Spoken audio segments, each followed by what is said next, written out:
Buongiorno, dobro jutro, guten Morgen, buondì. Tante delle nostre comunicazioni con chiatris e ven per bocchie, no? Perché per bocchie si dicono le paraules che sono bieli so brutti a secondo di ciò vinta al cur, però la bocchie, anche in base alla pose che ti appe, ecco, e puoi di maravè, e puoi di rabbie, e puoi di contentezze, c'è per aulis propite, no?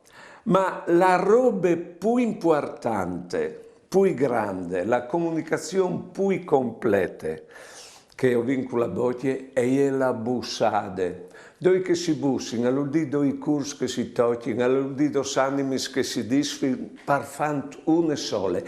E ti allait che la bussade e va al compagno con quel signor che vi si in chiase, perché anche lui aveva gusto di essere bussato. Letto il Vangelo che lei invita di un fariseo e lì entra una femmina che lo sbussigna e perduto. Ecco, al disse il fariseo, sal saves che chi c'è femmina che è. No. Lui disse, io mi busse ma tu non mi hai bussato. E non l'ha gradito neanche la bussata di Giuda perché era per tradirlo.